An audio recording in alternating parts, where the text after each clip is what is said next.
The scream tore through the frozen forest before the sun had even risen. It came from the eastern ridge, where 3 trackers had gone the night before, to find the creature everyone in the northern territories feared. By morning, only one of them stumbled back into the village gates, his face pale, his hands shaking, and his eyes wide with something no one could name. He did not speak for hours. When he finally did, he said only one thing. It bowed to no one, and it would not be caught. This was the story that had followed the northern lands for as long as anyone could remember. Somewhere deep in the frost-covered pines, past the frozen river and the old broken watchtowers, there lived a beast unlike any other. It was larger than any wolf, faster than any horse, and smarter than any hunter who had ever tried to trap it. Some said it was cursed. Some said it was born from the mountain itself, shaped by ice and silence. But everyone agreed on one thing. It answered to no Alpha King, and it never had. The current ruler of the northern Pax was a man named Corwin, a broad-shouldered leader who had spent years trying to unite the scattered clans under his banner. He had built roads through the ice, forced peace between old rival packs, and demanded loyalty from every village within 100 miles. Yet no matter how strong his grip became, one thing always slipped through his fingers. The beast in the northern woods refused to kneel, refused to be hunted, and refused to disappear. Corwin had sent his best warriors into those woods more times than he could count. Some came back wounded. Others did not come back at all. The ones who survived spoke of glowing eyes in the dark, of a shape too large to be any normal wolf, and of a silence so complete that even the wind seemed to hold its breath around it. Corwin had grown tired of losing his men to a shadow he could not name, and now, standing before his court with the trembling tracker kneeling at his feet, his patience had finally run out. "I want it found," Corwin said, his voice low and controlled, though anger simmered just beneath the surface. "I do not care if it takes every soldier in this hall. That creature has mocked my rule for the last time." None of the warriors in the room met his eyes. They had heard the stories. They had seen the wounded return, if they returned at all. But none of them dared question their Alpha King, especially not when his temper had grown as sharp and cold as the winter outside. An older advisor standing near the back of the hall, a cautious man named Hugh, finally cleared his throat and spoke, choosing his words carefully.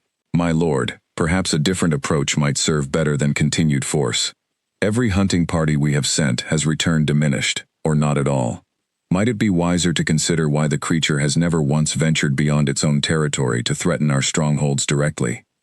Corwin's gaze snapped toward him, sharp and unwelcoming. "Are you suggesting we simply leave it be, Hugh? Let it mock my rule from the shadows of the forest, while every village pays tribute out of fear rather than loyalty to their king?" Hugh lowered his eyes respectfully, recognizing the danger in pressing further. "Only that perhaps understanding it might serve us better than continuing to lose good soldiers to it, my lord." Corwin said nothing more on the matter, though the comment lingered uncomfortably in the tense silence of the hall. He dismissed his court shortly afterward, retreating to his private chambers to consider his next move, while whispers of Hugh's cautious suggestions spread quietly among the remaining soldiers, none of them quite brave enough to voice such doubts openly again. Far from the stone halls of Corwin's stronghold, in a small village pressed against the edge of that same feared forest, a young woman named Alira knelt beside a low-burning fire, grinding herbs into a fine paste. She worked with quiet focus, her fingers moving with practiced ease, though her mind was somewhere else entirely. It had been 3 nights in a row now, 3 nights of the same strange dream, pulling her from sleep, with a name resting on her tongue, a name she had never spoken before and could not explain. She did not tell anyone about the dreams. In a village already frightened by the tales from the forest, she saw no reason to add her own strange visions to their worries. Instead, she focused on her work. As the only healer for Miles, she had long since learned to keep her thoughts to herself, and her hands busy with things she understood, roots, salves, and the slow mending of wounds. Alira had grown up in this village without knowing much about her own family. Her mother, a gentle woman named Grace, had died when Alira was still young, leaving behind only a small collection of herbal recipes and a warning that Alira never fully understood. Grace used to say that some bloodlines carried more than memories, that some carried old promises passed down through generations, waiting quietly until the right moment arrived. Alira had always assumed her mother meant nothing more than old wives' tales. Now, with a stranger's name echoing through her dreams, she was no longer so certain. She remembered, too, the small wooden box her mother had kept hidden beneath a loose floorboard, filled with pressed flowers, scraps of parchment covered in symbols Elira had never learned to read, and a single tarnished ring, far too large to belong to any woman's hand. As a child, she had asked about it once, and Grace had simply smiled sadly and told her that some things were better left undisturbed until they were ready to be understood. Elira had not thought of that box in years, yet now, grinding herbs beside her quiet fire, the memory surfaced with unusual clarity, as though her own mind were trying gently to point her somewhere she had not yet thought to look. Outside, the wind picked up, rattling the shutters of her small home, carrying with it the distant howl of wolves from somewhere deep within the tree line. Elira paused in her work, listening carefully, though the sound faded quickly, swallowed once more by the vast, indifferent silence of the northern winter. The village itself lived under a constant weight of fear. Twice a year they gathered grain, meat, and furs to leave at the forest's edge, an offering meant to keep the beast from wandering too close to their homes. It had worked for years, an uneasy peace built on tribute and silence. But peace like that never lasted forever, and today, that fragile balance was about to break. A group of riders arrived just after midday, their horses breathing hard from the long journey through the snow. At their head rode a broad-shouldered man named Owen, Corwin's most trusted tracker, his expression carved from stone. Behind him, several armed soldiers spread out around the village square, their presence alone enough to silence every conversation and every child's laughter. Owen dismounted and addressed the village elder, a tired-looking man named Finn, without any greeting or warmth. "The Alpha King requires a sacrifice," he said plainly. "A person left at the forest's edge tonight, to draw the beast into the open. Once it shows itself, my men will finish what dozens of others have failed to do." Finn's face went pale.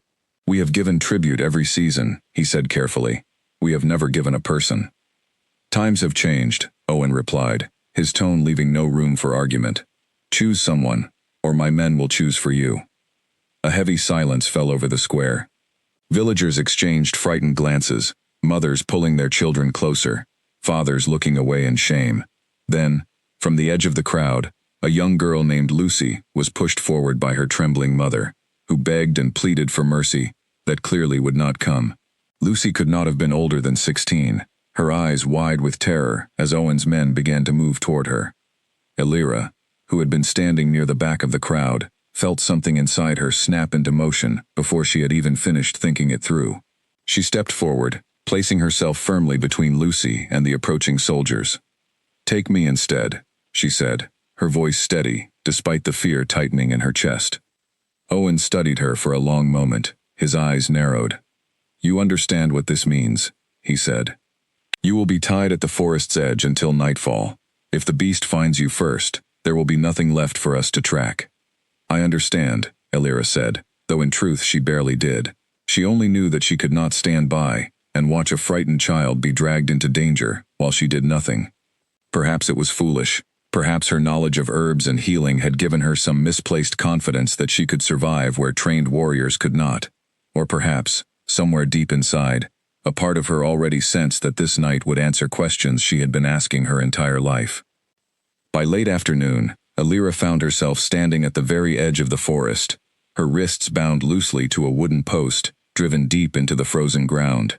The soldiers had retreated a safe distance away, hidden among the rocks and trees, their weapons ready, waiting for the moment the beast would appear. Owen had given her one final instruction before leaving her there alone. "Do not run," he had said. "Do not scream. Whatever happens, stay still, and let it come to you." As the sun began to sink behind the tree line, painting the snow in shades of orange and violet, Elira felt the cold begin to creep into her bones. She could hear her own heartbeat pounding steadily in her ears, each breath forming a small cloud of mist in the freezing air. The forest around her grew quiet, unnaturally quiet, as though every bird and every breeze had decided to hold still and wait along with her. Hours passed. The sky darkened fully, and stars began to scatter across the black expanse above. Elira's fingers had long since gone numb, and her teeth had started to chatter uncontrollably. She thought of her mother, of the strange warning she had never understood, and of the name that kept surfacing in her dreams like a stone rising slowly through still water. She whispered it once under her breath, more to comfort herself than for any other reason, and immediately felt foolish for doing so. That was when she heard it. A soft crunch of snow, deliberate and unhurried, somewhere just beyond the reach of her vision. Elira's whole body tensed, though she forced herself to remain still, remembering Owen's warning. The sound came again, closer this time, followed by a low breath that seemed far too large to belong to anything human. She turned her head slowly, straining her eyes against the darkness, and finally saw it. A massive shape emerged from between the trees, its fur pale as moonlight, its shoulders broad enough to block out the shadows behind it. Its eyes glowed faintly in the dark, an unnatural shade somewhere between silver and blue, and they were fixed directly on her. Elira's breath caught in her throat. This was it, the creature that had haunted every story she had ever heard, standing only a few steps away from her now. She braced herself, certain that these would be her final moments. Yet strangely, no attack came. Instead, the beast simply stood there, watching her, with an intensity that felt less like hunger, and more like something else entirely, something she could not quite place. It took one slow step closer, then another, its massive paws leaving deep prints in the snow. Elira's heart hammered wildly. Yet beneath her fear, something else stirred, a strange sense of familiarity that made absolutely no sense given the situation. She had never seen this creature before in her life, and yet, as those glowing eyes studied her from only a few feet away, she felt an inexplicable pull, as though some forgotten memory were trying desperately to surface. The beast tilted its head slightly, its ears lifting as if listening to something only it could hear. For a long moment, neither of them moved. The soldiers hidden among the rocks stayed frozen in place as well, weapons raised but hesitant, waiting for a signal that never came. Then, without any warning, the beast let out a low, almost mournful sound, something between a growl and a whimper, before it turned sharply and vanished back into the darkness of the trees, leaving Elira standing alone at the post, shaking, confused, and very much alive. For a long moment after the creature disappeared, Elira remained frozen against the post, her breath coming in short, shallow bursts, her mind struggling to make sense of what had just occurred. She had expected teeth and claws, a swift and brutal end to a life she had barely begun to live fully. Instead, she had received only a long, searching look, and a sound that still echoed strangely in her memory, low and mournful, almost like grief given voice. Snow continued to fall lightly around her, settling on her shoulders and in her hair, and still she did not move, half convinced that if she shifted even slightly, the entire encounter might reveal itself to be nothing more than a fevered dream, brought on by cold and fear. It was only when she heard the crunch of boots approaching from the rocks behind her that she finally allowed herself to breathe fully again.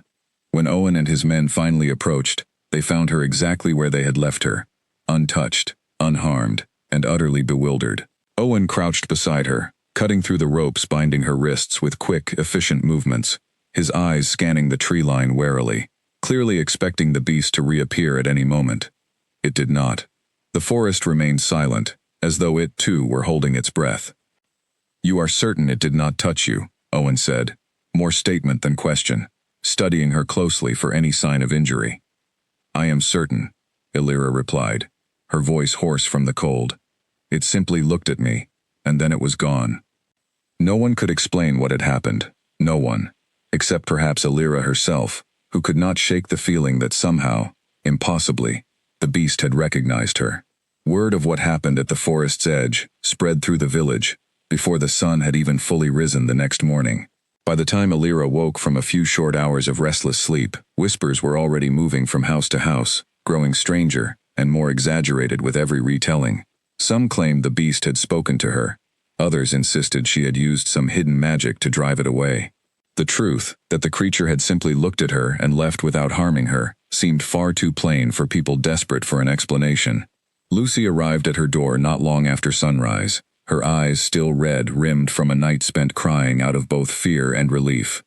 The young girl threw her arms around Elira the moment the door opened, holding on tightly, as though afraid the woman who had saved her might vanish if she let go. "I never should have let you take my place," Lucy said, her voice trembling. "I should have gone myself, and instead, I hid behind you like a coward." Elira pulled back gently, cupping the girl's face in her hands. You are 16 years old, Lucy. There is no shame and fear at that age, or at any age, truthfully. What matters is that you are safe, and that your mother did not have to bury her only daughter. Lucy sniffled, wiping her eyes with the back of her sleeve. Everyone is saying you charmed it somehow, that you must have some kind of gift none of us knew about. I did nothing but stand still and hope, Elira said. Though even as she spoke the words, she felt their hollowness. She had done more than simply stand still, though she could not yet explain to herself, let alone to a frightened young girl, exactly what that something had been. After Lucy left, Elira found little peace throughout the remainder of the morning. Neighbors stopped by under the pretense of borrowed tools or minor ailments, lingering at her door far longer than necessary, clearly hoping to hear the story directly from her own lips. She answered each of them with the same brief, careful account, growing more exhausted with every repetition, until finally, Finn's visit interrupted the steady stream of curious visitors. Finn, the village elder, arrived at Elira's small home shortly after breakfast, his face lined with worry. He sat across from her at the wooden table, his hands folded tightly in front of him, and studied her for a long moment before speaking. "You should tell me what truly happened out there," he said gently. "Not the story the soldiers are already spreading through the square, but what you saw with your own eyes." Elira hesitated. She trusted Finn, who had known her since she was a small child and had always treated her with quiet kindness, yet something held her back from sharing everything. Perhaps it was fear of sounding foolish. Perhaps it was the strange nagging feeling that the truth was not fully hers to tell just yet. "It looked at me," she said finally. "It came close, closer than I ever imagined it would, and then it simply left. I do not know why." Finn studied her expression carefully, as though searching for something hidden beneath her words. "In all the years this village has feared that creature," he said slowly. "No one has ever stood before it and lived to describe its eyes so calmly. You speak of it as though it were no more frightening than a lost dog wandering through the trees." Elira lowered her gaze, unsure how to respond. She could not explain the strange familiarity she had felt, the sense that some forgotten memory had stirred to life the moment those glowing eyes met hers. She was not even certain she believed it herself, let alone ready to share it with someone else. Their conversation was interrupted by the sound of hurried footsteps outside, followed by a sharp knock on the door. When Finn opened it, Owen stood waiting, his expression unreadable. Two soldiers positioned a few steps behind him. "The Alpha King has heard what happened last night," Owen said, his eyes moving briefly to Elira before settling back on Finn. "He wishes to speak with the woman himself." A cold weight settled in Elira's stomach. She had hoped, foolishly perhaps, that surviving the encounter might be the end of her involvement in all of this. Instead, it seemed only to be the beginning. "Is this a request?" Finn asked carefully, "or an order?" Owen did not answer immediately, which was answer enough. Elira rose from her seat before Finn could argue further, understanding that refusal would only bring trouble down upon the entire village. She gathered a small bag of herbs and supplies, more out of habit than necessity, and followed Owen out into the cold morning air. Before mounting the horse Owen had provided, she paused at the edge of the square, glancing back toward Finn, who had followed her out, his weathered face lined with obvious concern. He crossed the distance between them quickly, pressing a small folded cloth into her hands.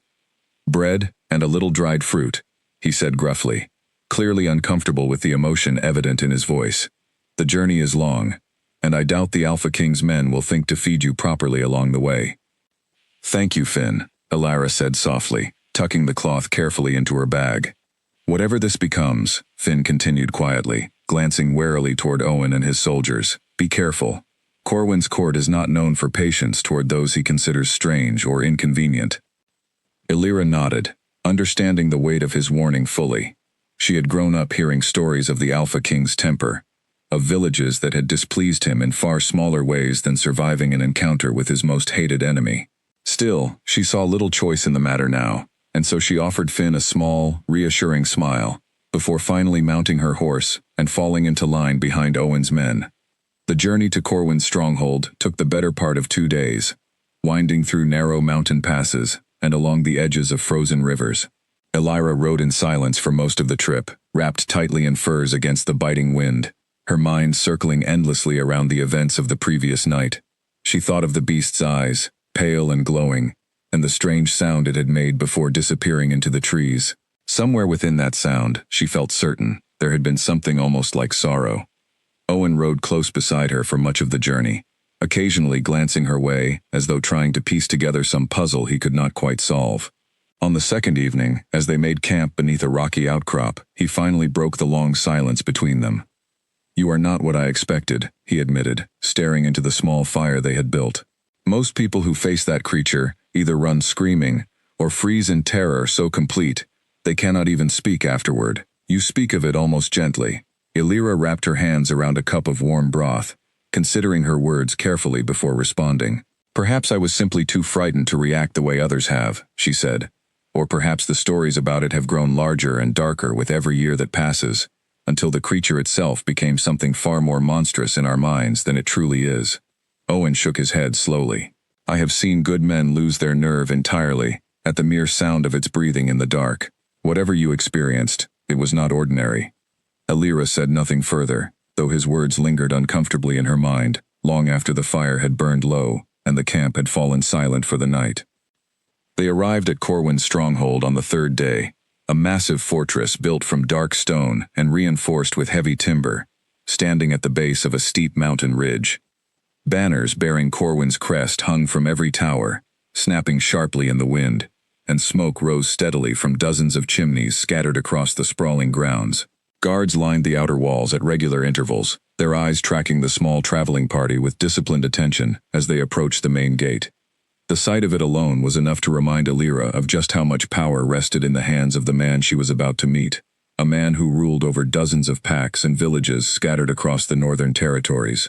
She had heard stories of the stronghold since childhood, tales of grand feasts and harsh judgments delivered within its walls, yet standing before it now, she found the reality far more imposing than any story had prepared her for. She was led through wide stone corridors, lined with torches, past guards who watched her with open curiosity, until she reached the entrance of a great hall, where Corwin awaited her. He sat upon a raised chair at the far end of the room, his broad frame radiating quiet authority, even while seated. Beside him stood several advisors, their expressions ranging from mild interest to open suspicion. "So," Corwin said as she approached, his voice carrying easily across the stone hall, "you are the woman who faced the beast of the northern woods, and lived to tell of it." Illyra bowed her head respectfully, though she kept her eyes steady. "I only offered myself in place of a child who did not deserve such a fate," she said. "What happened afterward was not something I planned or expected." Corwin studied her for a long moment, his sharp gaze missing nothing. "My men tell me the creature approached you, stood before you for several long minutes, and then simply left, without causing you harm. In all my years hunting that beast, I have never once heard of such restraint from it." "I cannot explain its actions," Illyra said honestly. "I only know what I witnessed." "And what exactly did you witness?" Corwin pressed, leaning forward slightly in his chair. Illyra hesitated, choosing her next words with great care. She had no intention of revealing the strange dreams that had haunted her for nights before the encounter, nor the unfamiliar name that had risen unbidden to her lips in that frozen clearing. Such details felt far too personal, and far too strange, to share with a man whose reputation for ruthlessness had reached even the smallest villages under his rule. "It looked at me," she said simply, "and then it left."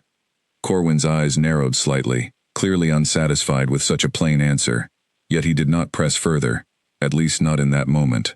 Instead, he gestured for one of his advisors to step forward, an older man, with silver hair and a slight stoop to his shoulders, who introduced himself simply as Bram.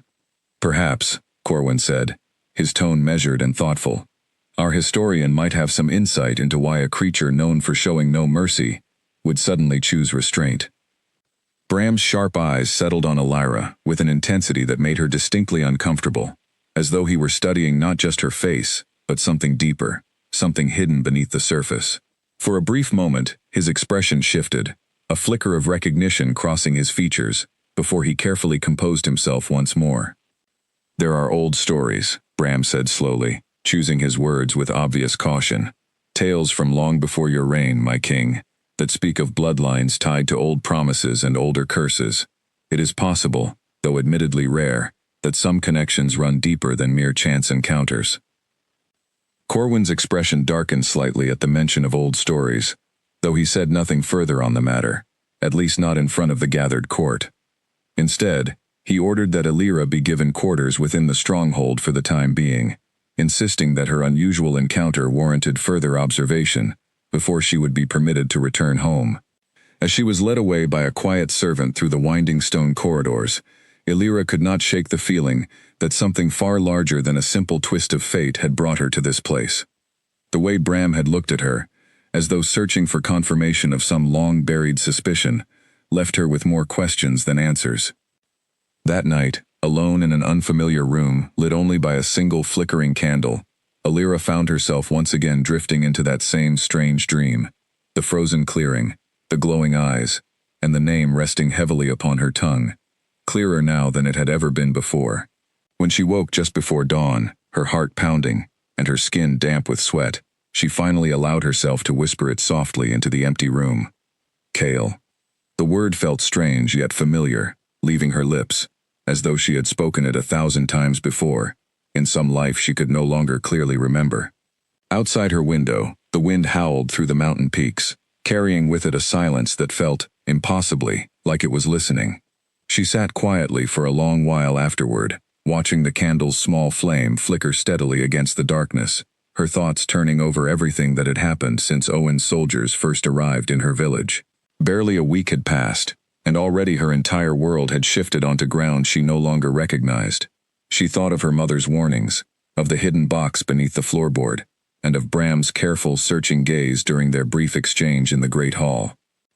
Sleep did not return easily that night, though eventually exhaustion won out over racing thoughts, pulling her down into a dreamless rest that lasted until the first gray light of morning crept through the narrow window of her borrowed chamber. When she woke, the name still lingered faintly on her lips, and for the first time since the ordeal at the forest's edge, she found herself wondering, not with fear, but with a quiet, curious determination, exactly who Kale had once been, and what terrible fate had stolen him away from whatever life he was meant to live. The stronghold woke slowly the next morning, its stone halls filled with the quiet bustle of servants preparing meals, and guards changing posts along the outer walls. Elira had barely slept after whispering that strange name into the darkness, and when a knock finally came at her door just after sunrise, she rose gratefully, eager for any distraction from her tangled thoughts. The servant who greeted her carried a simple message. Bram wished to speak with her privately, before the court gathered for the day's business. Elira dressed quickly, and followed the servant through a maze of narrow passageways, eventually arriving at a small study tucked away in a quiet corner of the fortress, far from the noise of the main hall.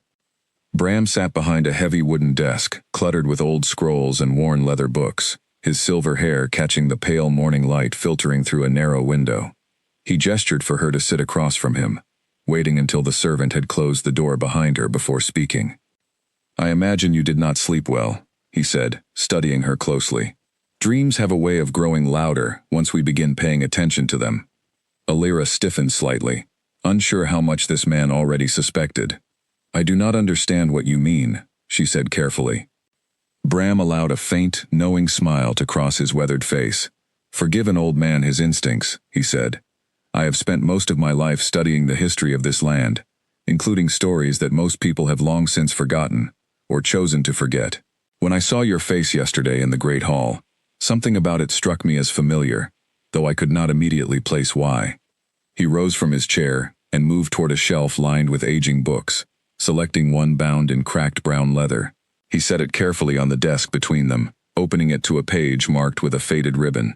"Nearly 30 years ago," Bram began, "before Corwin's father, Silas, secured his place as Alpha King, there was another heir to that same throne, a young man far more beloved by the Pax than Silas ever was.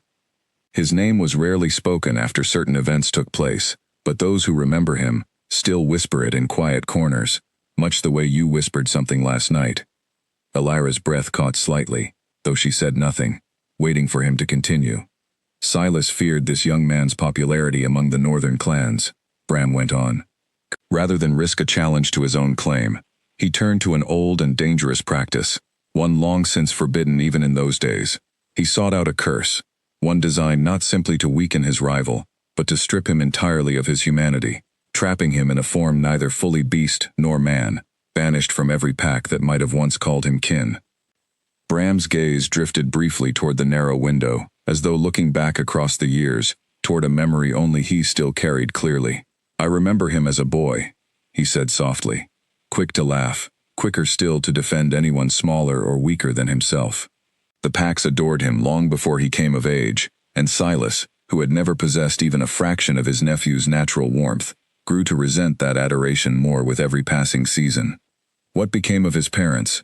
Elira asked quietly. "His mother died of a fever when he was still young," Bram said. "His father, Silas's own brother, ruled fairly for a time, until illness claimed him as well, leaving the boy as heir under Silas's regency until he came of age. It was in those final months before that transition, when the boy stood only weeks away from claiming the throne rightfully his own, that Silas acted." "You believe this is the creature everyone fears," Elira said quietly, the pieces beginning to align in her mind, even as she resisted the conclusion. "I believe it is possible," Bram said carefully, "though possibility and certainty are very different things. Curses of that nature required more than simple cruelty to cast. They required blood, ancient words, and often the involvement of someone gifted with sight beyond ordinary understanding, someone capable of binding fate itself to a single name." He paused, studying her expression closely. "Tell me, child, did your mother ever speak to you of such things, of old promises, or duties passed quietly through generations?" Elira thought immediately of Grace, of the strange warning she had never fully understood, about bloodlines carrying more than memories. She hesitated before answering, though something in Bram's patient, knowing gaze convinced her that honesty, at least with him, might be worth the risk. "My mother once told me that some bloodlines carry old promises," she admitted slowly. "I always assumed it was simply a strange saying, nothing more." Bram nodded slowly, as though confirming something he had already suspected. "There were only a handful of seers powerful enough to cast such a binding curse in those days," he said. "If one of them was indeed your ancestor, it would explain a great deal, including why the creature in the northern woods approached you last night, instead of attacking, and why a name you claim never to have learned rose so naturally to your lips." The weight of his words settled heavily over Elira, pressing against thoughts she had barely allowed herself to consider. If what Bram suggested was true, then the beast everyone feared was not some mindless monster at all, but a man, trapped and forgotten, waiting for decades within a body that was never meant to be his own. "If this is true," she said slowly, "why has no one tried to break such a curse before now?" Bram's expression grew somber. "Curses bound with blood and true names are rarely broken by force," he said. "They require exactly the right conditions, the right words, spoken by exactly the right person. Many who might have known how to end it either died with their knowledge intact or chose silence out of fear of Silas's wrath, and later, out of fear of Corwin's as well." A heavy silence stretched between them, broken only by the faint crackle of the small fire burning in the corner of the study. Elira stared down at her hands, turning Bram's words over carefully in her mind, weighing the strange, impossible responsibility that seemed to be settling onto her shoulders with every passing moment. "What happens," she asked quietly, "if Corwin discovers what we suspect?" Bram's expression darkened considerably at the question. "Corwin has built his entire rule upon the foundation his father left behind," he said. "If the rightful heir were somehow restored, it would threaten everything Corwin currently holds. I do not believe he would welcome such news gently, regardless of how it came about." Elira understood immediately, the danger contained within Bram's careful words. If she pursued this path further, if she attempted to uncover the truth behind the beast's forgotten identity, she would be placing herself directly between two powerful forces, an alpha king, desperate to protect his throne, and a curse, older and more dangerous than either of them fully understood. "Why are you telling me this?" she asked finally. "You serve Corwin. Surely there is risk for you as well, in sharing such knowledge." Bram closed the old leather book slowly, his expression thoughtful. "I served Silas as well, many years ago," he said quietly, "and I remember the young heir he destroyed, remember the laughter and kindness he showed, even to servants who held no power or influence over his future. I have carried the weight of that silence for far too long, child. If there is even a small chance to right such an old and terrible wrong, I find I no longer have the patience to remain quiet about it. His words settled something firm and resolute within Illyra, a quiet determination that pushed gently against her earlier fear. Whatever strange fate had connected her to that creature in the frozen woods, she could no longer simply pretend ignorance, and return to her quiet life, as though nothing had changed. I need to return to the forest, she said finally, not as bait this time, but on my own terms. Bram studied her closely, his expression a careful mixture of concern and quiet approval. Such a journey would be dangerous, he warned. Corwin will not simply allow you to leave his stronghold and wander freely into contested territory, especially not after what happened during your first encounter. Then I will need to leave quietly, Illyra said, without drawing attention to my absence, until it is far too late for anyone to stop me. A faint smile crossed Bram's weathered face, something close to admiration flickering behind his tired eyes. Your mother's determination clearly runs strong within you, he said. Very well. I will do what I can to help arrange your departure, and I will provide whatever guidance I am able to offer regarding the words and conditions required to break such an old curse. As their conversation drew to a close, and Illyra rose to leave the small study, she felt the quiet weight of destiny settling firmly across her shoulders. Whatever waited for her within those frozen woods, she now understood clearly that she alone might hold the key to setting an old and terrible wrong finally right, if only she found the courage to face it. Walking back through the winding stone corridors toward her quarters, lost deep in thought over everything Bram had revealed, Illyra nearly collided directly with Owen, who appeared to have been waiting nearby with obvious deliberate patience. You spent quite a long time with the old historian, Owen observed, falling into step beside her, his tone light, though his eyes remained sharp and watchful. He had questions about the northern herbs I use in my work, Illyra said, the lie coming more easily than she expected. He is compiling some manner of record, I believe. Owen studied her closely, clearly unconvinced, though he did not press the matter further, at least not directly. Corwin has taken a particular interest in your case, he said instead. He does not often concern himself personally with matters involving simple villagers. You should consider that a warning as much as an honor.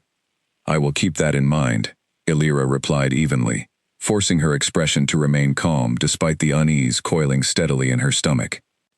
Owen inclined his head slightly, a gesture that might have passed for respect had it not carried such an obvious undercurrent of suspicion, before turning and continuing down a separate corridor, leaving Illyra alone once more with her racing thoughts. She spent the remainder of the afternoon confined largely to her quarters, using the excuse of exhaustion to avoid further questions from curious members of the court, who had already begun treating her with a strange mixture of fascination and wariness. Servants brought her meals without lingering conversation, though she noticed their eyes occasionally drifting toward her with unmistakable curiosity, as though trying to determine for themselves what manner of woman could stand before the northern beast and walk away unharmed. As evening settled over the stronghold, Illyra found herself once again reviewing everything Bram had shared, turning each detail over carefully in her mind, searching for anything that might help her understand the enormous task now resting upon her shoulders. She thought of Cale, the boy Bram remembered so fondly, quick to laugh, and quicker still to defend those weaker than himself, and tried to imagine what 30 years trapped within a beast's form, isolated and forgotten, might have done to such a spirit. Would enough of that kindness remain within him after so long, she wondered, or had decades of pain and isolation hardened whatever gentleness Silas's curse had failed entirely to destroy? She had seen something in the creature's eyes during their encounter at the forest's edge, something that had felt distinctly like recognition, yet recognition alone did not guarantee the man beneath the curse remained fundamentally unchanged. Sleep came slowly again that night, her mind refusing to settle fully despite her physical exhaustion. When she finally drifted off, her dreams carried her once more to that frozen clearing, though this time, the beast's glowing eyes seemed less distant, less purely animal, watching her with something that felt unmistakably like patience, as though waiting quietly for her to finally understand what needed to be done. 3 days passed before Bram found a safe opportunity to help Illyra slip away from the stronghold unnoticed. During that time, she was careful to appear calm and cooperative before Corwin and his advisors, answering their questions about the beast with the same simple, guarded responses she had given during her first audience with the Alpha King. Inside, however, her thoughts remained fixed entirely on the forest, and on the strange, forgotten man who waited somewhere within its frozen depths. Corwin, for his part, seemed satisfied enough with her cooperation, though Owen watched her with a quiet, persistent suspicion that never fully faded. He found reasons to appear wherever she happened to be, offering polite conversation that always seemed to circle back toward questions about her encounter with the beast. Elira answered each question carefully, revealing nothing beyond what she had already shared, though she could sense that Owen remained unconvinced by her carefully measured honesty. On the second evening, Elira nearly gave herself away entirely.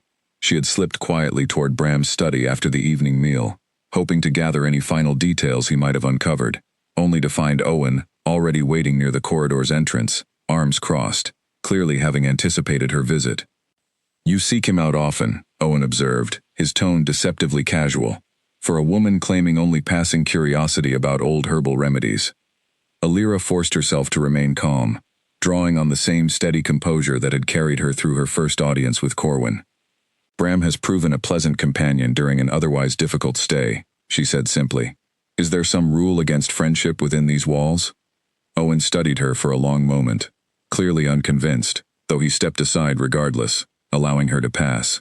"Be careful, healer," he said quietly as she moved past him. "I have hunted that creature for years.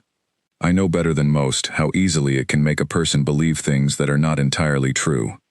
His words lingered uncomfortably in her mind throughout the remainder of that evening, a warning she could not quite dismiss, regardless of how firmly she told herself that Owen simply did not understand what she had witnessed. On the third night, long after the stronghold had settled into silence, Bram appeared quietly at her door, a heavy cloak draped over his arm, and a small leather satchel in his other hand. "There is a narrow service passage near the northern wall," he whispered, handing her the cloak. "The guards stationed there tend to grow careless during the late hours. If we move quickly and quietly, you should be able to slip out unnoticed before the morning watch begins." Elira accepted the cloak gratefully, wrapping it tightly around her shoulders as she followed Bram through a series of narrow, dimly lit corridors, far removed from the main halls of the stronghold. Her heart pounded steadily with each careful step, equal parts fear and determination driving her forward. They reached the narrow passage just as Bram had described, guarded by a single tired-looking soldier who barely glanced up as they approached. Bram exchanged a few quiet words with him, along with a small pouch that clinked softly with coin, and within moments, Elira found herself slipping through a narrow gate and out into the frozen night air beyond the stronghold's walls. "Follow the frozen river northward," Bram instructed quietly, pressing the small leather satchel into her hands. "Inside, you will find supplies, along with everything I could gather regarding the words and conditions required to lift the curse. Be careful, child, and should you succeed, know that you will have righted a wrong, far older and far greater than you fully realize." Elira thanked him quietly, her breath forming small clouds in the freezing air, before turning and making her way carefully into the darkness beyond the stronghold's reach. Behind her, Bram remained standing at the gate for a long moment, watching until her small figure disappeared entirely into the shadows of the night. The journey back toward the forest took the better part of 2 days, following the frozen river, exactly as Bram had instructed. Elira traveled mostly on foot, having left her horse behind to avoid drawing unwanted attention, and she found herself grateful for the years of practical experience gathering herbs through the harsh northern winters. She knew how to move quietly through deep snow, how to find shelter beneath low-hanging branches, and how to ration the small supply of food Bram had packed for her. As she traveled, she found herself opening the leather satchel each night beside her small campfire, studying the pages of careful notes Bram had prepared for her. His handwriting was neat and precise, detailing fragments of old ritual knowledge passed down through generations of seers, long since forgotten by most of the northern packs. According to his notes, breaking a blood-bound curse required more than simply speaking a forgotten name. It required genuine recognition, a true seeing of the person trapped beneath the curse, offered freely and without fear. Elira found herself wondering, as she read these words beneath the flickering firelight, whether she truly possessed such courage. She had felt something during her first encounter with the beast, an inexplicable pull she could not fully explain, yet recognizing someone fully, seeing past the terrifying form of a creature everyone believed to be monstrous, seemed to require far more than simple curiosity or sympathy. On the first afternoon of her journey, She caught sight of a small patrol moving along a distant ridge, their armor catching faint glints of winter sunlight, even from a great distance. She pressed herself low against a snowbank, holding perfectly still until the riders passed well beyond sight, her heart hammering against her ribs the entire time. It seemed Corwin had already begun searching more broadly than she had anticipated, whether out of concern for her welfare or suspicion regarding her true intentions. She could not be certain, and did not particularly wish to find out. She altered her path slightly afterward, choosing a route that kept her farther from open ground and closer to the cover of scattered pine groves, even though it added considerable time to her journey. Better caution and delay, she reasoned, than discovery before she had even reached the one person capable of confirming everything Bram suspected. On the second evening of her journey, as she settled beside her small fire, she noticed fresh tracks in the snow nearby, larger and more deliberate than any animal she recognized. Her heart quickened as she realized the beast, or rather, the man trapped within it, had likely been watching her approach for some time already. She did not call out, nor did she attempt to search for him directly, choosing instead to trust that if he wished to reveal himself, he would do so in his own time. Sure enough, just as she finished eating a small portion of dried meat, she heard the familiar crunch of heavy paws moving through the snow nearby, slow and deliberate, exactly as they had been during their first encounter. This time, however, something was different. As the massive shape emerged from between the trees, Illyra noticed immediately that the beast moved with visible difficulty, favoring one side of its body, a fresh wound clearly visible along its flank, dark against its pale fur. Whatever had happened since their first encounter, it was clear that Corwin's men had continued their pursuit relentlessly. "You're hurt," Illyra said softly, rising slowly from her seated position, her hands raised carefully to show she meant no threat. The beast paused several feet away, its glowing eyes studying her carefully, clearly wary despite its obvious pain.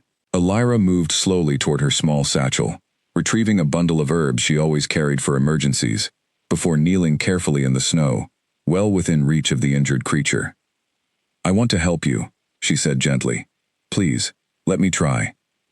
For a long, tense moment, neither of them moved. The beast's breathing remained heavy and labored, its massive frame trembling slightly from either pain or exhaustion, though its eyes never left her face. Slowly, cautiously, it took one step closer, then another, until finally it lowered itself carefully into the snow beside her, allowing her close enough to examine the wound along its side. Illyra worked quickly and carefully, her hands steady despite the pounding of her heart, cleaning the wound and applying a paste made from herbs she had gathered specifically for such purposes. Throughout the entire process, the beast remained remarkably still, occasionally flinching slightly at her touch, though it never once attempted to pull away or show any sign of aggression toward her. As she worked, she found herself speaking softly, more to comfort herself than out of any expectation that the creature could understand her words. She spoke of her village, of Finn's quiet kindness, of Lucy's grateful tears when she had learned Illyra survived unharmed. She spoke of her mother, Grace, and the strange warnings she had left behind, warnings that finally seemed to be making sense after all these years. Throughout it all, the beast's eyes remained fixed on her face, listening with an intensity that felt distinctly, unmistakably human. She noticed small things she had not registered during their first encounter, the way its ears twitched slightly at certain words, the way its breathing seemed to slow whenever she spoke of kindness or fairness, as though some deep part of it recognized those concepts, even without fully understanding why. At one point, as she carefully wrapped a strip of clean cloth around the worst of the wound, her fingers brushed against a patch of fur along its shoulder that felt different from the rest, coarser, older, as though it had been injured there many times before over the years. She paused, studying it briefly, wondering how many battles this creature had survived alone in these woods, hunted relentlessly by soldiers who saw nothing beyond a monster to be destroyed. "You have been alone a very long time," she murmured, more to herself than to the beast, though its eyes flickered toward her at the words, something unmistakably sorrowful passing behind their glowing depths. The night grew colder as she finished her work, the fire beside them burning low, and Illyra found herself unwilling to simply retreat to her own side of the small clearing, choosing instead to remain close, her back resting lightly against the beast's uninjured side for warmth. It should have felt strange, perhaps even foolish, trusting her safety so completely to a creature everyone in the Northern Territories feared above all else. Yet somehow, in that quiet moment, surrounded by frozen trees and starlight, it felt like the safest she had felt in days. Finally, as she finished tending to the wound and sat back slightly to examine her work, Elira found herself staring directly into those pale, glowing eyes, feeling once again that same overwhelming sense of familiarity she could not fully explain. Slowly, deliberately, she allowed the name resting on her tongue to finally rise to the surface. "Kale," she whispered softly, watching closely for any reaction. The beast's entire body went rigid, its breath catching sharply, its glowing eyes widening with something that looked remarkably like shock, or perhaps recognition long buried beneath years of forgotten pain. It did not flee this time, as it had during their first encounter. Instead, it remained perfectly still, staring back at her, as though seeing her clearly for the very first time. Neither of them moved, for a long time after the name left her lips. The fire beside them crackled softly, sending small sparks drifting upward into the cold night air, while the beast remained frozen in place, its glowing eyes locked onto hers with an intensity that made her chest tighten. Slowly, carefully, Elira reached out one trembling hand, resting it gently against the uninjured side of the creature's massive frame. "Kale," she said again, softer this time, almost a question rather than a statement.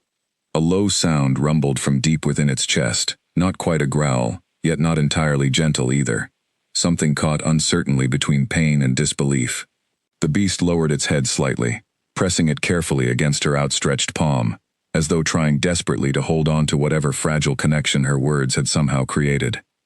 They remained like that for what felt like hours, though Elira suspected only a short while had actually passed.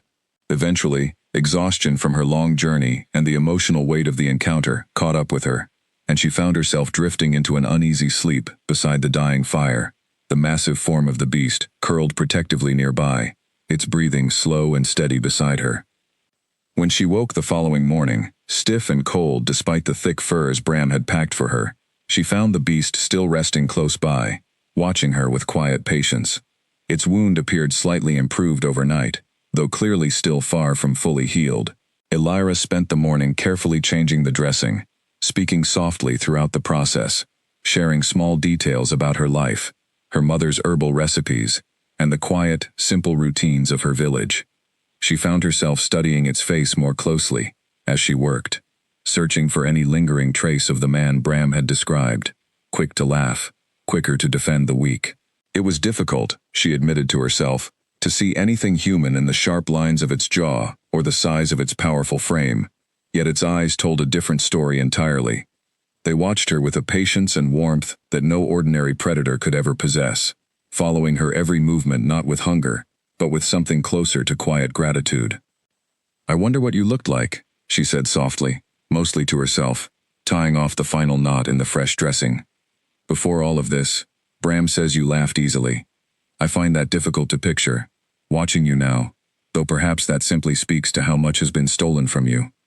The beast made a low sound in response, something that might have been an attempt at agreement, and Elira found herself smiling despite the strangeness of the entire situation, a small, genuine smile that surprised her with how natural it felt. As the days passed, a strange and tentative companionship began to form between them. Elira remained cautious, aware that whatever remained of the man trapped within the beast's massive form was still buried deep beneath years of pain and isolation, yet she found herself growing increasingly comfortable in its presence, no longer flinching at its size or the strange glow of its eyes. Her supplies, meanwhile, had begun to dwindle steadily, and she knew she could not rely on Bram's small satchel forever. On the second day, she gathered what dried roots and winter herbs she could find beneath the snow, testing her knowledge against a landscape far harsher than the one surrounding her own village. To her surprise, the beast proved an unexpectedly capable partner in this effort, using its powerful sense of smell to lead her toward small pockets of edible plants she would otherwise have walked straight past, and once, memorably, toward a frozen stream, where fish still moved sluggishly beneath a thin layer of ice. She began to understand, slowly, that whatever instincts had governed the beast during its years alone in the forest had not entirely erased the man beneath. It seemed to know, somehow, which plants were safe and which were not, knowledge that felt distinctly learned, rather than simply animal. She wondered, watching it work, how many quiet years it had spent surviving alone out here, relying on fragments of memory it could not consciously access, guided only by instinct toward habits it no longer understood the origins of. In the evenings, after their meals were finished and the fire had been built up against the deepening cold, Elira found herself talking more freely than she had with anyone in years, sharing memories of her childhood, of her mother's gentle patience, of the quiet ache of growing up without a father she had never known. The beast listened always, attentive and still, and though it could not yet respond in words, she found comfort simply in being heard, truly heard, perhaps for the first time and longer than she cared to admit. On the third morning since finding him wounded, as she prepared a simple broth over their small fire, she noticed the beast watching her, with an expression that seemed unusually thoughtful, almost troubled. "Something is bothering you," she said, glancing up from her work. The beast shifted slightly, clearly struggling with some internal difficulty, before finally letting out a low, frustrated huff, as though attempting unsuccessfully to communicate something important. Elira set aside her work, moving closer, studying its expression carefully. "Take your time," she said gently. "I am not going anywhere." Slowly, the beast lifted one massive paw, dragging it carefully through the snow beside the fire, tracing crude shapes that gradually resolved into something resembling rough, jagged letters. Elira leaned closer, studying the marks carefully, her breath catching as she recognized a single word taking shape in the snow. "Remember. You're starting to remember," she said softly, understanding dawning slowly. "The curse is weakening." The beast's eyes flickered with something close to hope, quickly followed by obvious frustration, as though the memories remained just out of reach, tantalizingly close yet impossible to fully grasp. Elira reached carefully into Bram's leather satchel, retrieving his notes once more, studying them closely for any additional guidance regarding what might be required to fully restore him. According to Bram's careful research, blood-bound curses of this nature often required not just recognition, but repeated acknowledgement, spoken freely and without hesitation, gradually loosening the binding with each honest utterance. It seemed, based on the beast's obvious struggle to communicate, that speaking his name once had been enough to begin weakening the curse, though clearly not enough to break it entirely. "I need to keep saying it," Elira murmured, mostly to herself, though the beast's ears perked slightly at her words. "Every time, it seems to loosen something further." She turned back toward him, meeting his glowing eyes directly, her voice steady and sure despite the strange nature of the moment. "Kale," she said clearly, deliberately, watching closely as his entire body trembled slightly in response. "That is your name. You are not simply a beast wandering these woods. You were a man once, and somewhere beneath everything that has happened to you, you still are." The beast let out a long, shuddering breath, its massive form curling slightly closer toward her, as though drawing strength directly from her steady words. Over the following days, Elira continued speaking his name regularly, weaving it naturally into their quiet conversations, watching carefully, as small fragments of memory seemed to slowly surface within him. He began responding more clearly to her presence, occasionally nudging gently at objects to communicate simple thoughts, or tracing additional rough words into the snow, when frustration at his continued inability to speak grew too great to bear silently. Slowly, Elira began piecing together fragments of his forgotten past, a childhood spent within Corwin's stronghold, a father whose name he could not yet fully recall, and a betrayal that had stripped everything familiar away from him in a single devastating night. Meanwhile, unbeknownst to either of them, Owen and his soldiers had picked up Elira's trail several days earlier, following faint tracks left along the frozen riverbank during her initial escape from the stronghold. Owen remained deeply suspicious of her sudden disappearance, convinced that her earlier encounter with the beast had involved far more than she had initially admitted. "She is heading directly toward the heart of contested territory," Owen said grimly, studying the tracks carefully, alongside two of his most trusted soldiers. "Either she has lost her senses entirely, or she knows something about that creature the rest of us do not." His soldiers exchanged uneasy glances, clearly remembering the terrifying stories that had followed every previous expedition into those same woods. Yet Owen pressed forward regardless, driven by a stubborn determination to uncover whatever secret Elira and the beast seemed to share. Progress proved slow, however, as an unexpected storm swept down from the mountains that same afternoon, burying much of the trail beneath fresh snowfall, and forcing Owen's party to seek shelter within a shallow rock overhang for nearly 2 full days. The delay left Owen visibly frustrated, pacing restlessly whenever the wind allowed, though even he recognized the foolishness of pressing forward blindly through a storm capable of claiming lives far more easily than any beast might. "Whatever she has found out there," Owen muttered to his second-in-command, during one particularly long night huddled against the cold, "it clearly matters enough to risk her life over. I intend to understand why, before this is finished." Back within the quiet clearing where Alira and Kale had settled temporarily, unaware of the approaching danger, the beast's condition continued to steadily improve, both physically and, more remarkably, mentally. On the 4th evening, as she sat mending a torn strip of cloth beside the fire, Alira noticed the beast suddenly go rigid, its eyes distant and unfocused, as though caught somewhere between the present moment and a memory long buried. "What is it?" she asked softly, setting aside her work. The beast did not respond immediately, its breathing growing shallow and uneven, its massive frame trembling slightly. When it finally seemed to return fully to the present, its eyes found hers, with an intensity that startled her, and slowly, deliberately, it dragged one paw through the snow beside the fire, tracing out a single word. "Mother." Alira's chest tightened at the sight of it. "You remembered something about her," she said gently. It was not quite a question. The beast lowered its head, a gesture that felt unmistakably like grief, and Alira found herself reaching out instinctively, resting her palm against its brow in quiet comfort, understanding, without needing further explanation, that whatever memory had surfaced carried with it old and unhealed sorrow. On the 6th morning since their initial reunion, where Alira and Kale had settled temporarily, unaware of the approaching danger, the beast's condition continued to steadily improve, both physically and, more remarkably, mentally. On the 6th morning since their initial reunion, as Alira knelt beside the fire preparing their simple breakfast, she noticed something different in his posture, a subtle shift in the way he held himself, more upright, more deliberate, more clearly aware. "Something has changed," she said softly, studying him carefully.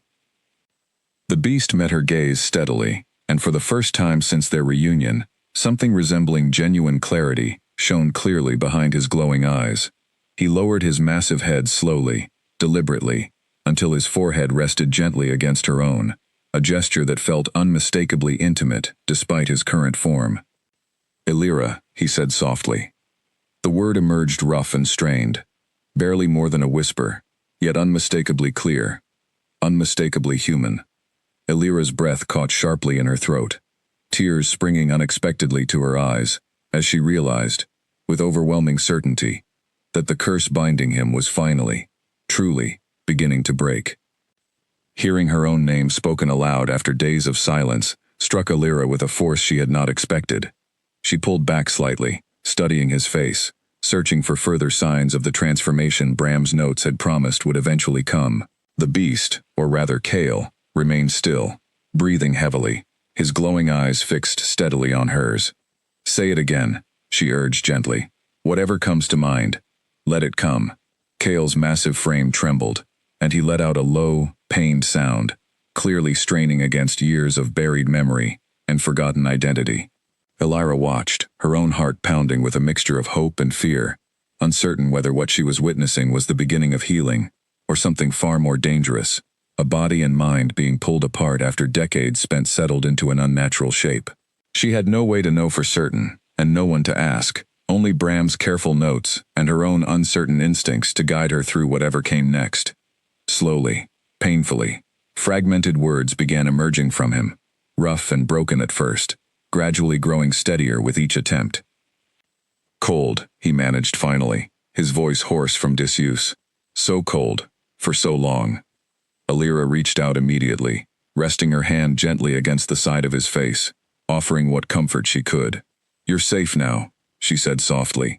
"Whatever happened to you, it's over. I'm here." Kale's eyes closed briefly, his breathing growing more labored, before a sudden violent shudder ran through his entire body.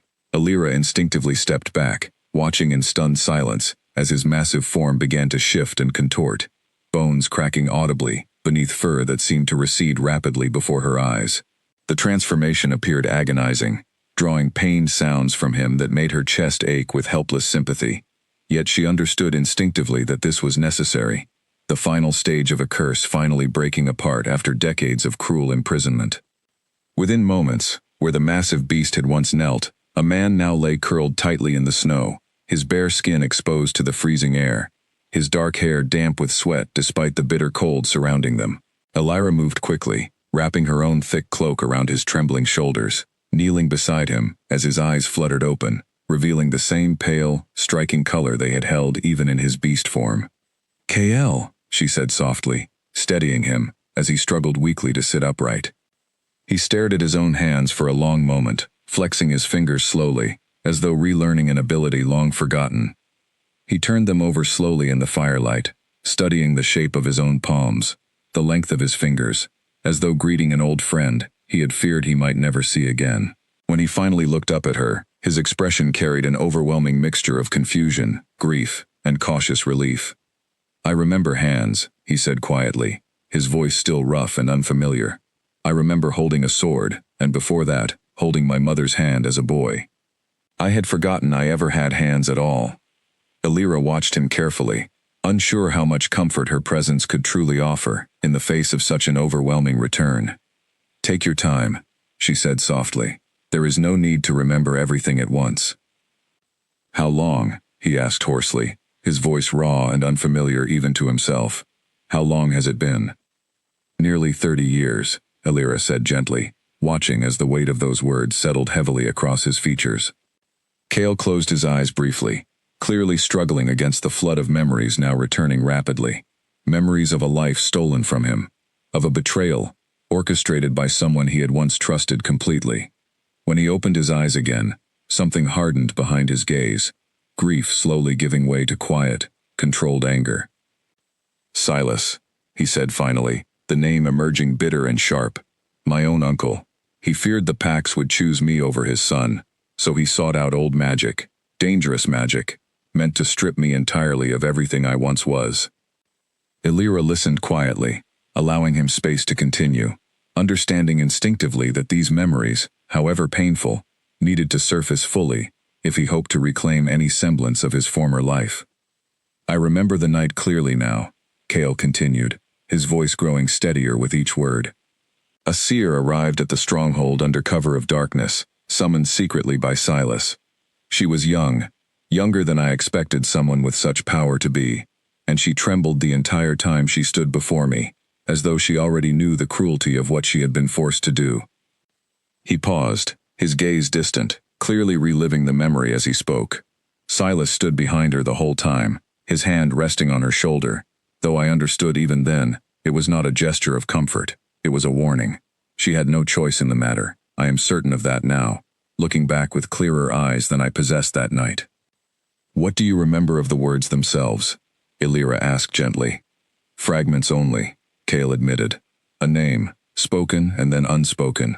A binding, meant to last until someone of her own blood chose freely to undo it. I remember pain unlike anything I had ever experienced, and then, nothing. Only fragments, scattered memories buried beneath instinct and rage, until you arrived. Bram believes my own bloodline may be connected to whoever cast that curse," Elira admitted quietly. "My mother often spoke of old promises carried through generations, though I never understood what she truly meant until now." Cale studied her closely, something thoughtful crossing his expression. "The seer who cursed me," he said slowly, memories clearly surfacing more clearly now. She wept as she spoke the final words. "I remember that clearly, though I never understood why at the time." "Perhaps she never wished to curse you at all," Elira suggested softly. "Perhaps Silas forced her hand somehow." "Perhaps," Cale agreed quietly, though clearly troubled by the implications of such a possibility. "If that is true, then it seems fate has decided her own descendant would be the one to finally undo what she was forced to do." They sat together quietly for a long while after that, the weight of decades finally beginning to settle into some form of understanding between them. Eventually, practical concerns intruded upon the moment, as Elira realized Cale would need proper clothing and supplies if he hoped to survive the harsh winter conditions surrounding them, particularly given his current weakened state after such a profound transformation. She gathered what spare clothing she carried, a simple woolen tunic, meant originally for her own use, along with a pair of thick leggings, and helped him dress with as much dignity as the circumstances allowed. Cale accepted her help without complaint, though she could see the quiet frustration in his eyes at needing assistance for something so basic, a reminder of just how much his body had forgotten during its long imprisonment. "There is a fishing village not far from here," Cale said suddenly, as though the memory had only just surfaced. "My father used to take me there as a boy, before he grew too ill to travel. The people were kind, and asked for nothing in return, beyond honest conversation and a fair trade of goods." "Do you think they would still remember you?" Illyra asked. "I do not know," Cale admitted. 30 years is a long time. Most who knew me as a child are likely gone now, or too old to recall a boy's face clearly. But perhaps their children remember the stories, if nothing else." The memory seemed to steady him somehow, and Illyra noticed his shoulders straighten slightly, as though the reminder of a kinder, gentler past gave him something solid to hold on to, amid the overwhelming flood of grief and anger threatening to consume him. Yet as quickly as that steadiness arrived, doubt crept back in behind it. Cale's expression clouded, and he stared down at his own hands again, turning them over slowly. "I do not know who I am anymore," he admitted quietly. "I remember pieces of a boy who laughed easily, and trusted too freely. I remember 30 years of rage and instinct, of hunting to survive, and fighting off every soldier sent to kill me. I am not certain those two things can exist within the same man." Illyra knelt beside him, meeting his eyes directly. "Perhaps they are not meant to exist separately," she said gently. "Perhaps you are simply someone who has survived both, the boy and the years of suffering that followed. That does not make you broken. It makes you someone who endured what should have destroyed him entirely." Cale studied her for a long moment, something in his expression softening at her words, though the doubt did not fully leave his eyes. "You speak with more certainty than I feel," he said quietly. "Then borrow my certainty for now," Illyra replied, "until you find your own again." "We cannot remain here much longer," she said finally, glancing nervously toward the surrounding trees. "Owen's men were likely already searching for me before I even reached you. If they discover what has happened here, I fear what Corwin might do, once he learns his rival has been restored." Cale's expression grew serious at the mention of Corwin's name. "My cousin has grown into his father's cruelty then," he said grimly. "I suspected as much, even trapped as I was these past years.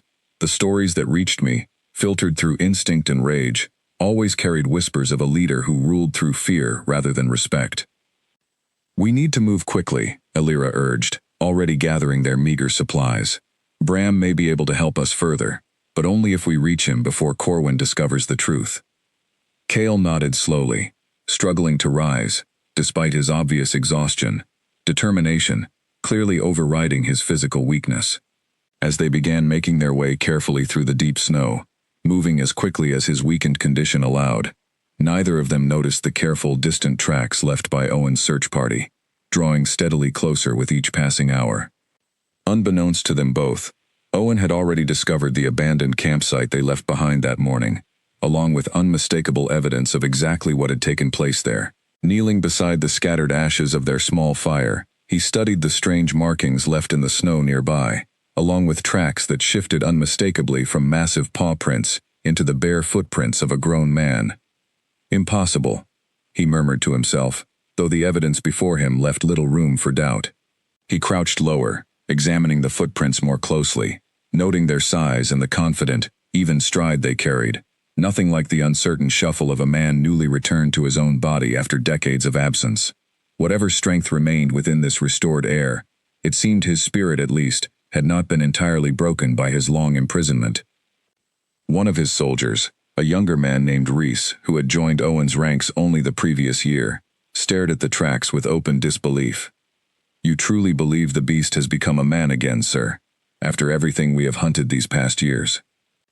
"I do not believe it," Owen said grimly, rising to his feet and brushing snow from his knees. "I know it. The evidence lies plainly before us. What I do not yet understand is what this means for all of us, or for the king we currently serve." Rising quickly, his expression grim and calculating, Owen turned toward his waiting soldiers, his voice sharp with urgency. "Send word immediately to the Alpha King," he ordered.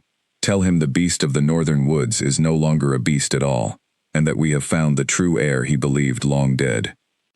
As the messenger departed swiftly toward the stronghold, Owen remained standing at the edge of the abandoned campsite a while longer, staring out into the surrounding trees, with an expression that betrayed far more uncertainty than he allowed his soldiers to witness. Whatever loyalty he had once held toward Corwin's rule, the truth now unfolding before him threatened to complicate that loyalty in ways he had not yet begun to fully understand. Elira and Kale traveled for 2 full days after leaving the small clearing behind, moving cautiously along paths that avoided the main routes typically patrolled by Corwin's soldiers. Kale's strength returned slowly, though his body remained noticeably weakened from decades spent trapped within the beast's form, forcing them to rest frequently despite the urgency pressing steadily against them both.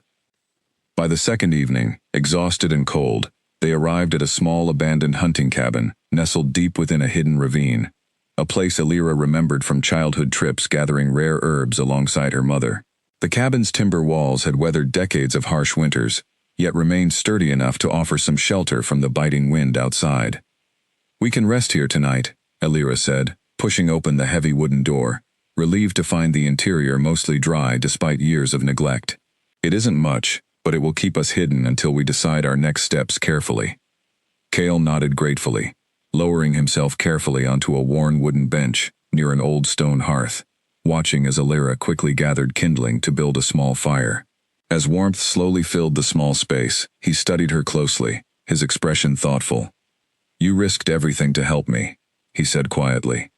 "A stranger, cursed and forgotten by everyone who once knew him. Why?"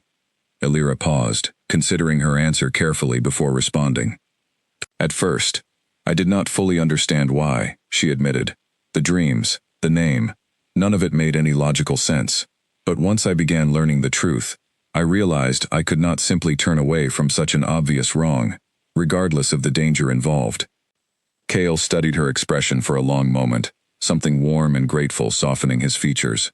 "Whatever fate brought us together," he said softly, "I find myself endlessly thankful for it." He glanced down at the tarnished floor of the small cabin, gathering his thoughts before speaking again. "I have spent 30 years believing myself forgotten entirely, Elira, not simply cursed, but erased, as though the boy I once was had never truly existed at all. You have given me something I stopped believing was possible, a reason to imagine a future beyond simple survival." "You were never truly forgotten," Elira said gently. "Bram remembered you. The old clan leaders who still whisper your name in quiet corners remember you.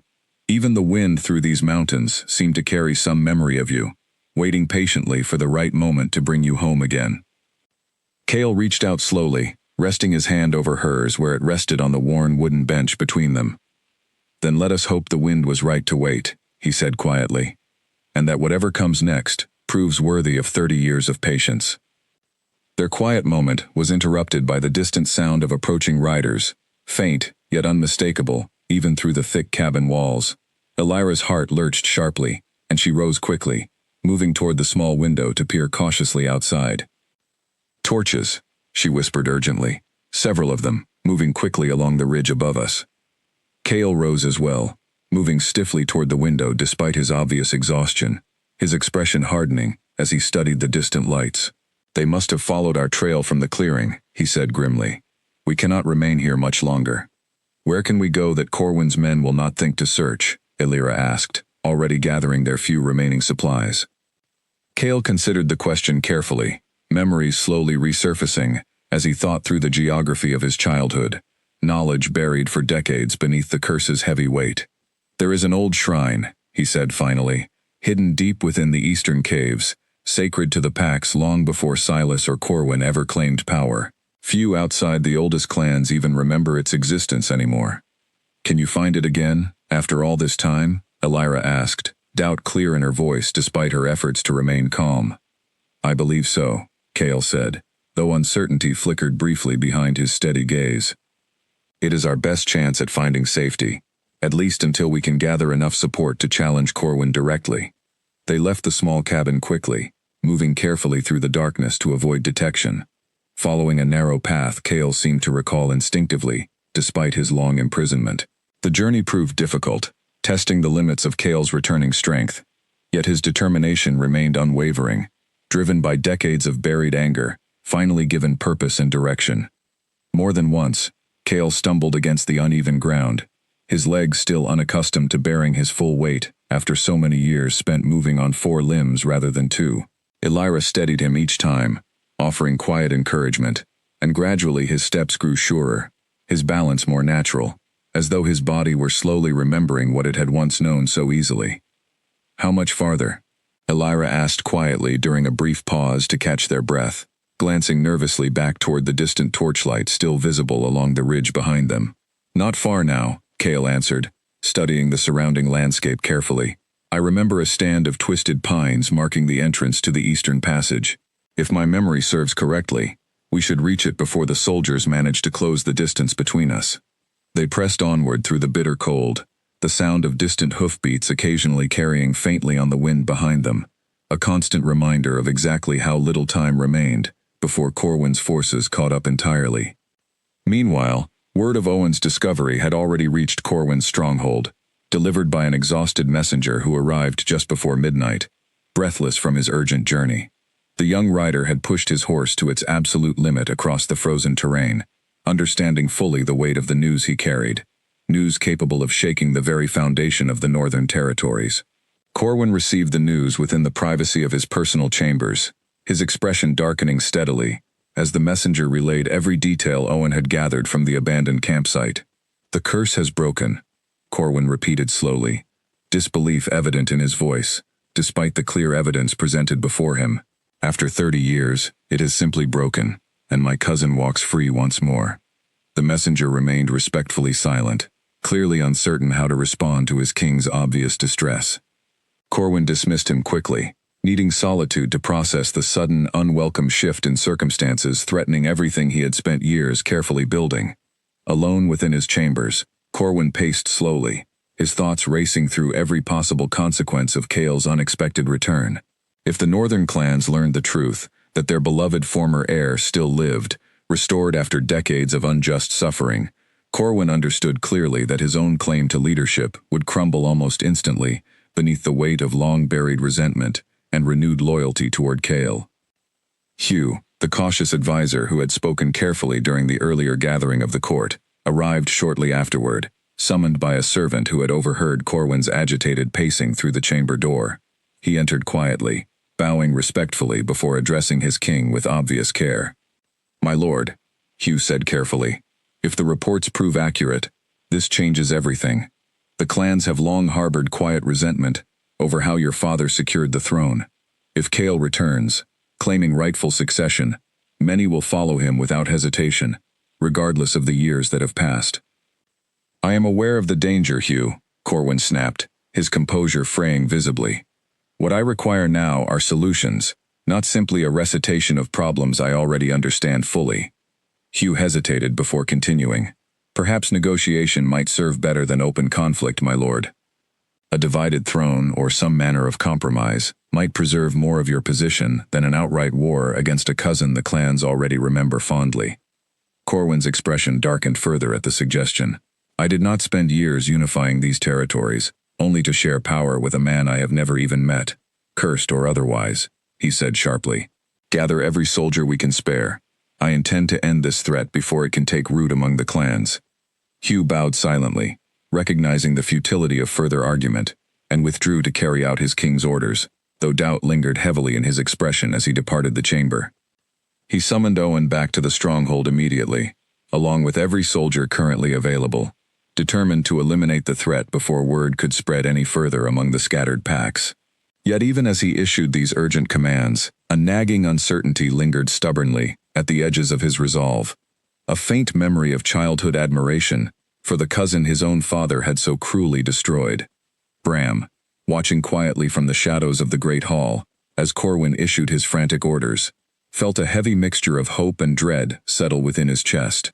He had helped set these events into motion, believing firmly in the righteousness of restoring Cale's stolen identity, yet he understood clearly the danger now facing both Elira and Cale, as Corwin's forces mobilized swiftly against them. Quietly, without drawing unwanted attention, Bram began gathering whatever allies remained loyal to Cale's memory among the older members of Corwin's court, individuals who still remembered clearly the young heir's kindness and fairness, individuals who might yet be persuaded to stand against Corwin's growing tyranny, should the moment finally arrive. He found Nora, an elderly advisor who had served the court since before Silas's rule began, tending quietly to her private garden within the stronghold's inner courtyard, one of the few places within the fortress where conversations might occur without risk of unwanted ears listening nearby. She looked up as Bram approached, her expression knowing before he had even spoken a single word. "You have that look about you," Nora said, setting aside her small gardening tools. "The look of a man carrying news too heavy to hold alone."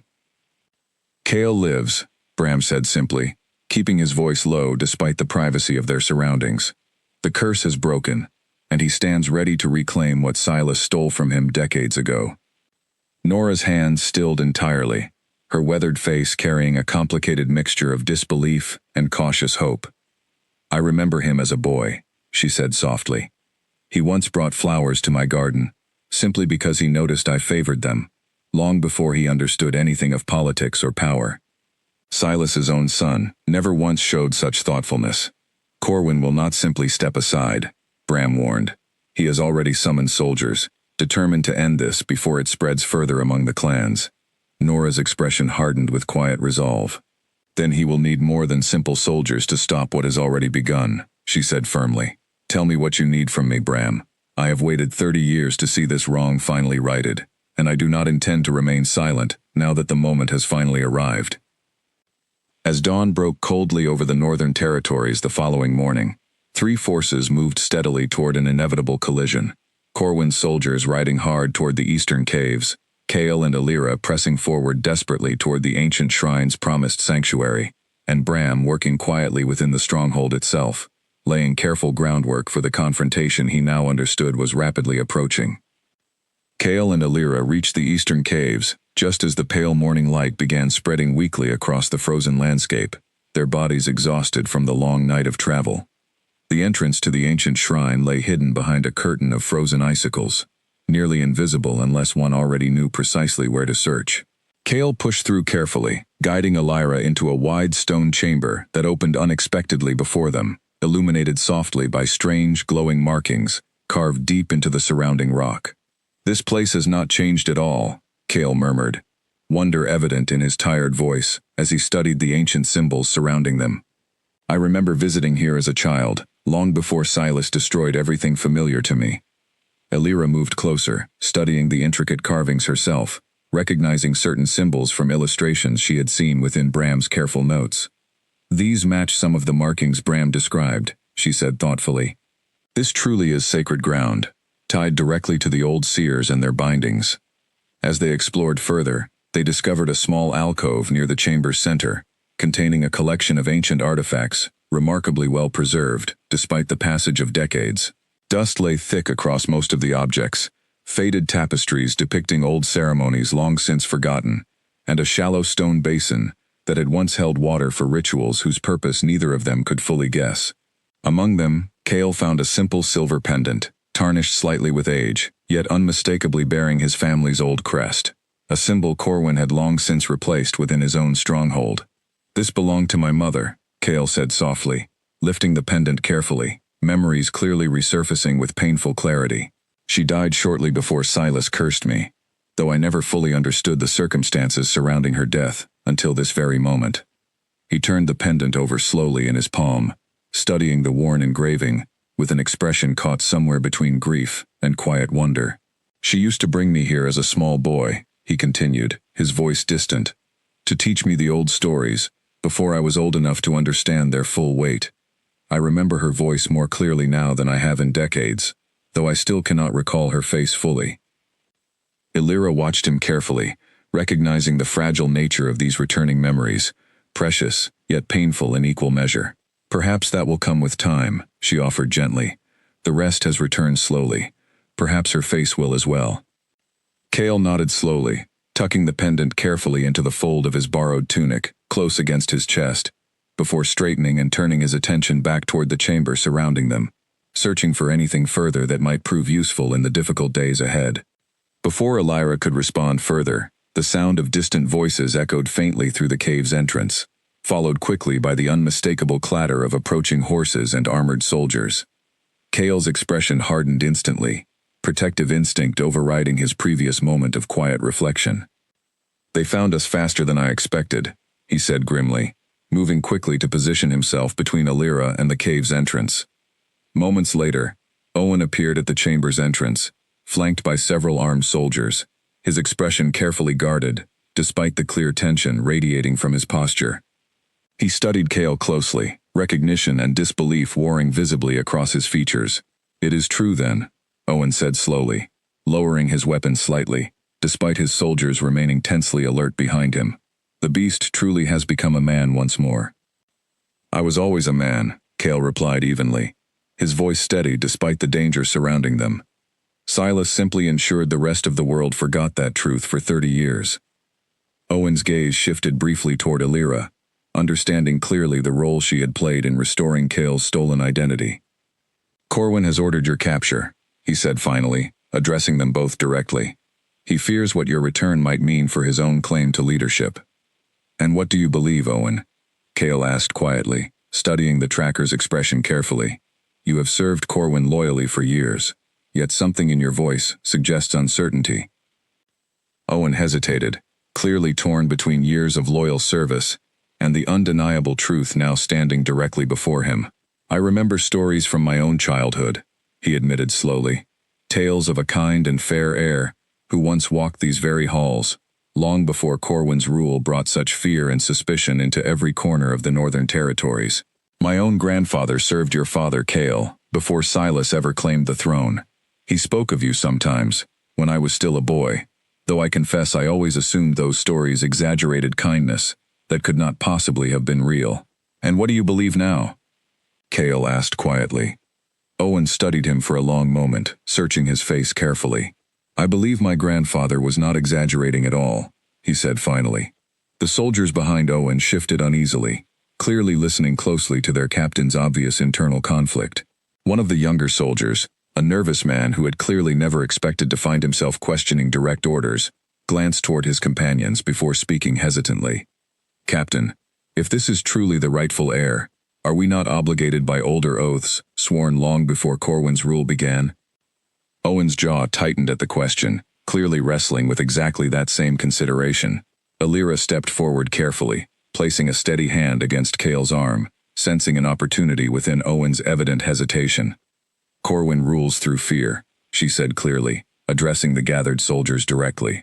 "You have all witnessed it yourselves.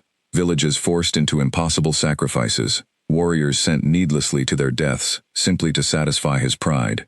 Cale offers something different, a chance to restore fairness and genuine leadership to lands that have suffered far too long under cruelty." Owen studied her closely, clearly weighing her words carefully against years of ingrained loyalty toward Corwin's rule. Finally, he lowered his weapon fully, gesturing for his soldiers to do the same. Not every soldier complied immediately. One man near the back, older and more hardened than the rest, kept his weapon raised, his expression suspicious. "This could be trickery," he said sharply. "A shifter's illusion, meant to turn us against our rightful king." "Look at him closely," Owen said, gesturing toward Cale, without turning his own gaze away from the hesitant soldier. "Does he look like an illusion to you? I have hunted that beast through these very woods for years. I know its size, its movement, the sound of its breathing. This is no trick. This is a curse finally broken, exactly as the evidence at the campsite suggested." The older soldier studied Cale for a long, tense moment, clearly searching for any sign of deception. Finally, reluctantly, he lowered his weapon as well, though his expression remained wary. "If this proves false," he muttered, "the consequences will fall on all our heads." "Then let us hope it proves true," Owen replied evenly, "for all our sakes. I cannot in good conscience capture a man wrongfully cursed for 30 years, Owen said slowly, "nor can I ignore the truth now standing clearly before me. But know this, Corwin will not simply accept your survival quietly. He will gather every soldier loyal to his rule, and he will not hesitate to eliminate you both if given the chance. Then we must reach the northern clans before Corwin does," Cale said firmly, "and remind them clearly of what true leadership once looked like. before Silas and Corwin's cruelty replaced it entirely. "Which clans do you propose we approach first?" Owen asked, already turning his thoughts toward the practical matter of strategy. "Some leaders will require more convincing than others." Cale considered the question carefully. "Nora's people among the Western Ridge clans have always valued fairness above raw strength," he said, memories of old alliances slowly surfacing. "If my memory of the old councils serves me correctly, they hold considerable influence over several smaller clans as well. Convincing them first might sway others more quickly." Owen nodded slowly. "There is a larger gathering scheduled within the coming days, called originally to settle a dispute over grazing rights along the northern border. Several clan leaders will already be assembled there. It may be our best opportunity to present your claim before Corwin has time to intervene directly." "Then that is where we must go," Illyra said firmly, already feeling the weight of urgency pressing down upon them all. Owen nodded slowly, clearly reaching a difficult decision. "I can offer safe passage toward the nearest clan gathering," he said finally, "though I cannot guarantee protection once we arrive. Many clan leaders have grown cautious under Corwin's rule, unwilling to risk open rebellion without clear and certain proof of your true identity."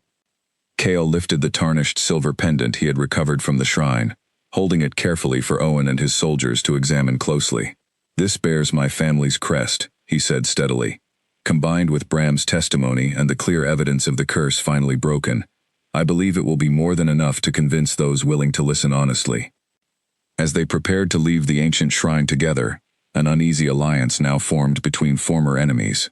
None of them could ignore the growing certainty that Corwin would not simply allow this rebellion to unfold, without a fierce and desperate fight to protect everything he currently held.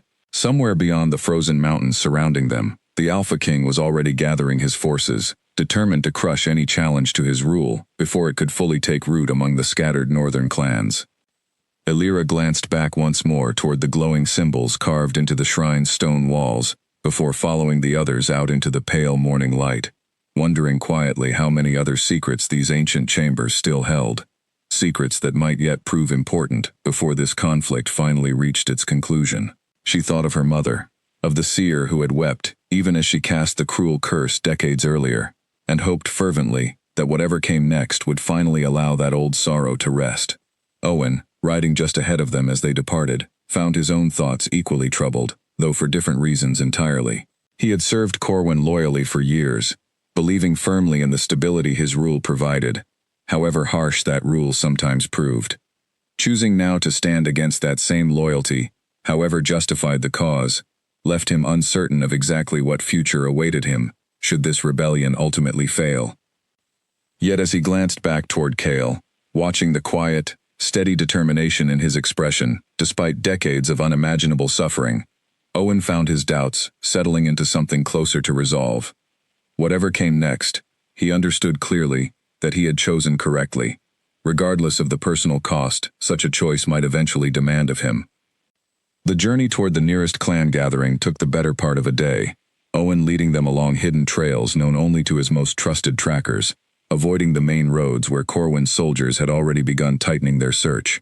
Illyra rode alongside Cale, watching closely as he grew visibly stronger with each passing hour, memories and confidence steadily returning as they drew nearer to the life he had been so brutally torn away from decades earlier. As they rode, Cale spoke quietly of what little he remembered regarding the clan leaders they hoped to convince, fragments of memory surfacing unevenly, some crystal clear and others frustratingly vague. He recalled a leader named Nora most clearly of all, a woman who had shown him particular kindness during his childhood visits to the Western Territories, and he found himself hoping fervently that she remained among those gathered ahead. "If she still leads her people," Cale said thoughtfully, "she may prove our strongest ally. She valued fairness above all else, even as a younger woman. I cannot imagine 3 decades changing that fundamental part of her character." "And if she does not remember you as fondly as you remember her?" Illyra asked gently, unwilling to let false hope carry them forward without acknowledging the very real possibility of failure. "Then we will simply have to earn her trust as she is now, rather than relying on who she once was," Cale replied evenly. "Whatever else this curse has taken from me, it has at least taught me patience." Owen, riding just ahead, glanced back briefly at their conversation, his own expression thoughtful. The clans gathering today came together originally to settle a border dispute, he reminded them. They will already be tired, and likely irritable after days of tedious negotiation.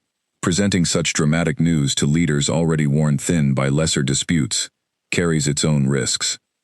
Then we will simply have to present it carefully, Kale said, and hope that truth carries more weight than exhaustion. They arrived at the gathering grounds just before sunset, a wide clearing surrounded by tall pines, where representatives from several northern clans had assembled to discuss matters of trade and territorial boundaries, unaware of the dramatic revelation about to unfold before them. Owen rode ahead first, requesting an audience on behalf of a matter he described only as urgent and directly concerning the Northern Throne's legitimate succession. The clan leaders, cautious and clearly suspicious given Owen's known loyalty to Corwin, agreed reluctantly to hear him out, gathering within a large central tent as the sun dipped fully below the horizon. When Kale finally stepped forward, revealing himself fully before the assembled leaders, a stunned silence fell across the tent, followed quickly by a wave of disbelieving murmurs. "This is impossible," one older clan leader said sharply, rising from his seat. "The beast of the northern woods, standing before us as a man?" "I was cursed," Kale said clearly, his voice carrying steadily across the tense silence. 30 years ago, by my own uncle, Silas, who feared my growing popularity among your people more than he valued fairness or justice. I have lived trapped within that curse ever since, until fate brought someone capable of finally breaking it." He gestured toward Alira, who stepped forward despite her obvious nervousness, addressing the skeptical leaders directly. "I am descended from the seer, who originally cast the curse," she explained. "Forced, we believe, by Silas himself. My bloodline carried the ability to reverse what he unjustly began."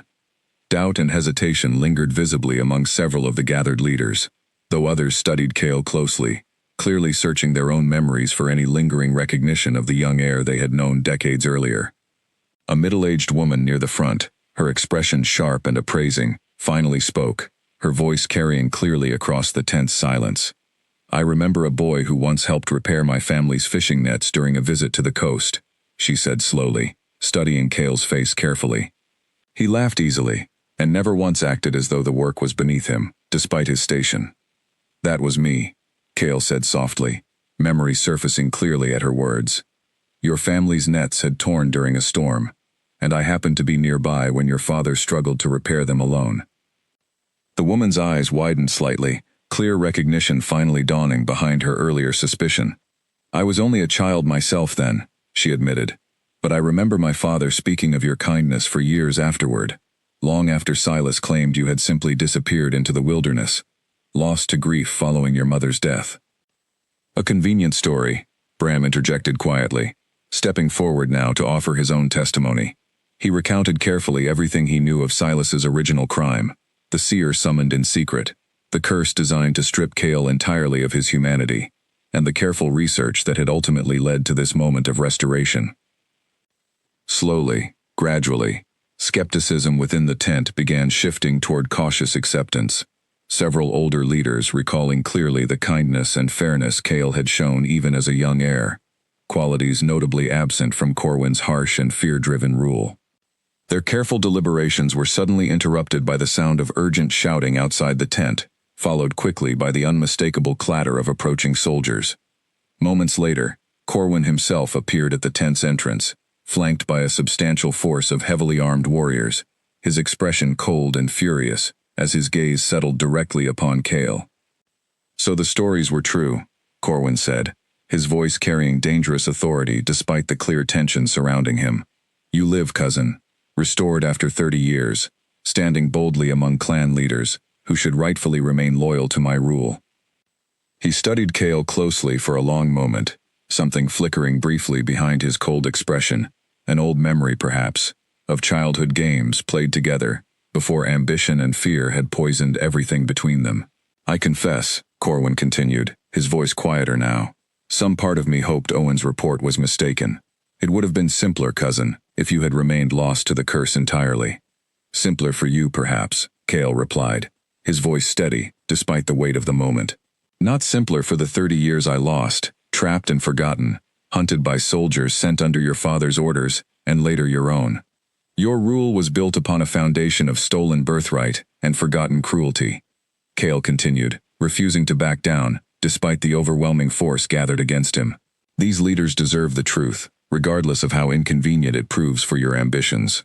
Corwin's expression darkened further, his hand tightening visibly around the hilt of his weapon.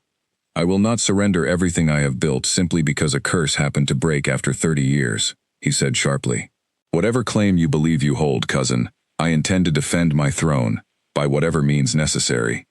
The clan leaders, caught uncomfortably between two competing claims to leadership, watched tensely as the confrontation threatened to escalate rapidly beyond simple words.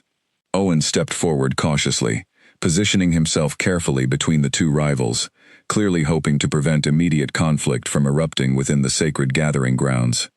My king, Owen said carefully, addressing Corwin directly.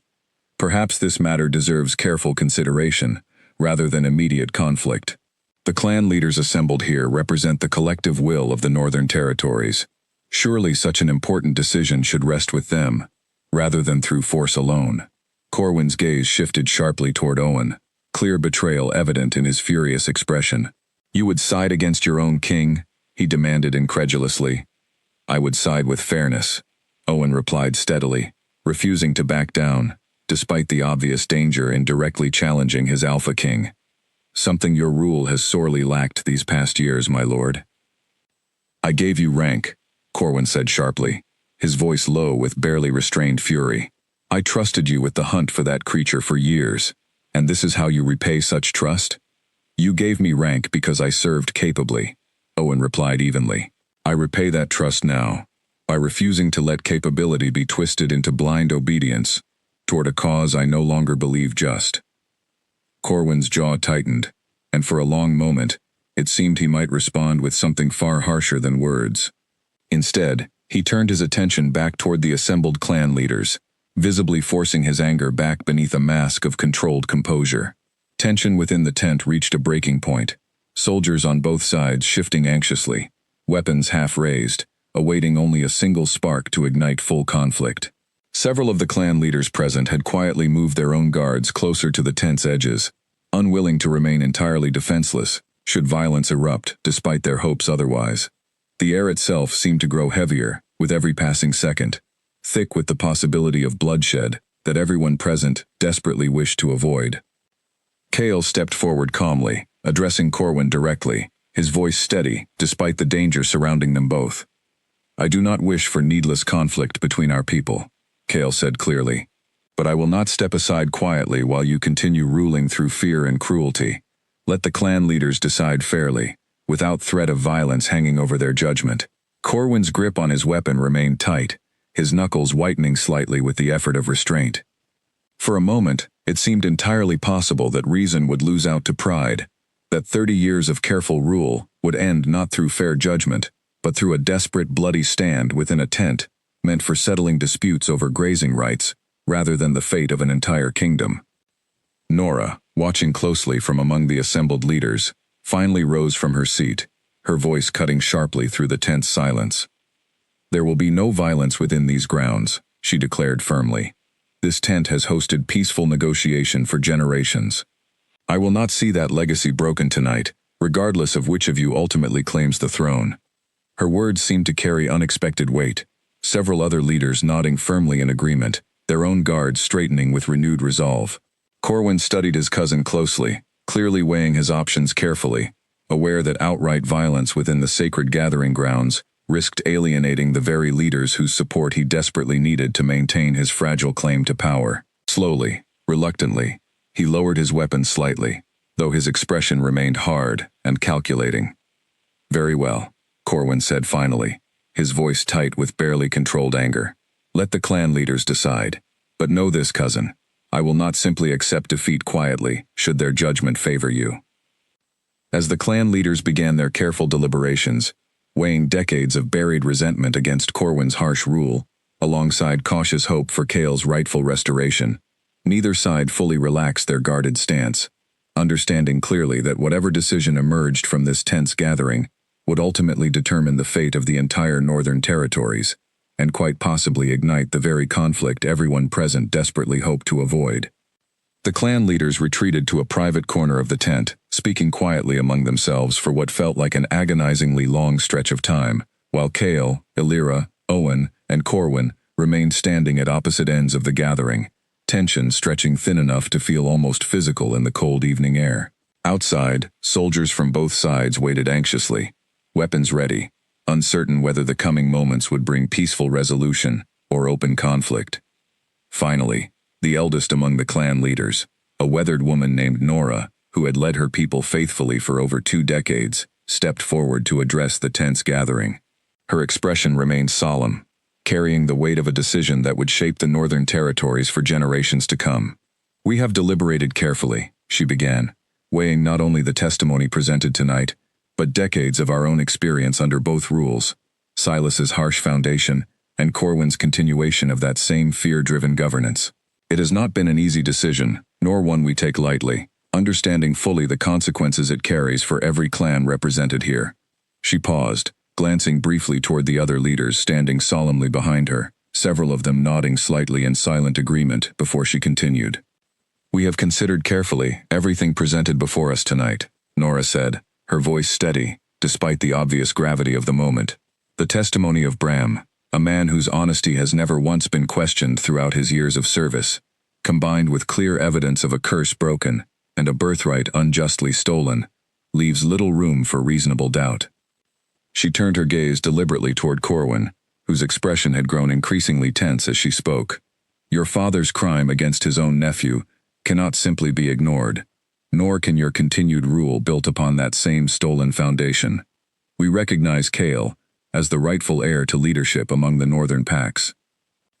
A heavy silence followed her declaration, broken only by Corwin's sharp intake of breath, his expression twisting rapidly from disbelief into barely controlled fury.